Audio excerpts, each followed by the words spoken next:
انشاءاللہ 12 ربیع الاول کا جشن منائیں گے. آج بھائی انشاءاللہ. یہ دیکھیے ہاتھ اٹھا دیا. چور کتنے پکڑے جا رہے ہیں. سیرت النبی پر آنا ہے, جشن میلاد النبی پر نہیں رہنا ہے.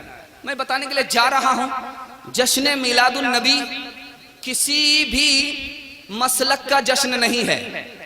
نہ تو سنی مسلک سے یہ جشن آیا ہے, نہ تو دیوبندی مسلک سے یہ جشن آیا.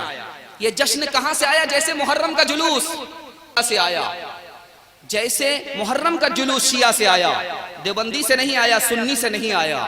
اسی طرح یہ جو ربیع الاول کا جشن ہے یہ بادشاہوں کی طرف سے آیا, صحابہ کی طرف سے, تابعین کی طرف سے, تبع تابعین کی طرف سے, سلف صالحین کی طرف سے نہیں آیا. ربیع الاول کا مہینہ, اس میں 3 بہاریں ہیں. ذرا دھیان سنیے گا, خلاصہ لے کر کے آ رہا ہوں. 3 بہاریں ہیں. پہلی بہار, اس مہینے کا نام ہی ربیع الاول ہے. دوسری بہار, اس میں ایک موسم ہے جس کو بہار کہتے ہیں. تیسری بہار اس مہینے میں کہ ہمارے نبی اس دنیا میں رحمت اور بہار بن کر کے آئے, یہ تیسری بہار. ہمارے نبی کی 3 ولادت ہوئی. پہلی ولادت جب ماں کے پیٹ سے زمین میں آئے, یہ پہلی ولادت. دوسری ولادت غار حرا میں تھے, جبریل آئے, پہلے محمد بن عبداللہ تھے, رسول اللہ بنا کر چلے گئے, دوسری ولادت. تیسری ولادت ہوئی ہمارے نبی دنیا سے پردہ فرما گئے اور ختم نبوت کے حوالے سے نبوت کا سلسلہ ختم ہو گیا, یہ تیسری ولادت ہے. 12 ربیع الاول کو مدینے کا کیا حال تھا؟ حدیث کیا کہتی ہے؟ حضرت انس کی حدیث ہے, 12 ربیع الاول کو نبی صلی اللہ علیہ وسلم جب دنیا چھوڑ کر کے گئے تو مدینے کی ہر چیز تاریک نظر آتی تھی.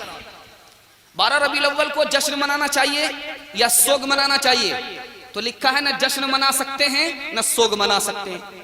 مسلمانوں کے ہاں 2 سے زیادہ کوئی تیسری عید نہیں ہے, اس لیے عید نہیں منا سکتے. سوگ کا حکم نہیں ہے, اس لیے سوگ نہیں منا سکتے. صحابہ کا دور رہا 110 سال, جشن نہیں ملتا. تبع تابعین کا دور رہا 220 سال, جشن نہیں ملتا. اب 3 باتیں یہاں نکل کر کے آتی ہیں. عاشق رسول ہونے کے لیے میلاد منانا ضروری نہیں ہے, پہلی بات. دوسری بات, عاشق رسول ہونے کے لیے میلاد منانا ضروری ہے, لیکن صحابہ عاشق نہیں تھے, یہ ہمارے برابر عاشق نہیں تھے. اب تیسری بات نکل کر کے آتی ہے, عید منانا ضروری ہے, لیکن صحابہ کو اس کا علم نہیں تھا. صحابہ کی شان میں بے ادبی اور گستاخی ہے. یہ آیا کہاں سے؟ 6 صدی ہجری تک کسی بھی مسلمان کو جشن میلاد معلوم نہیں تھا.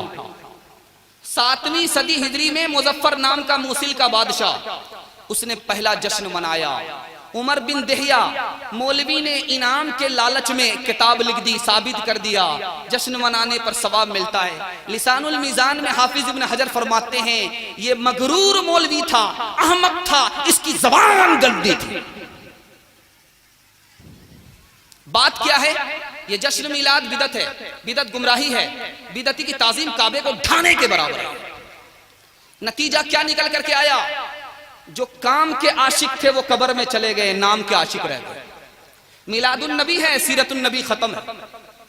فساد ہے, جہاد ختم ہے. مجاور ہیں, مجاہد ختم ہے. حلوائی ہیں, شیدائی ختم ہے. جلوس ہے, قیام ختم ہو گیا.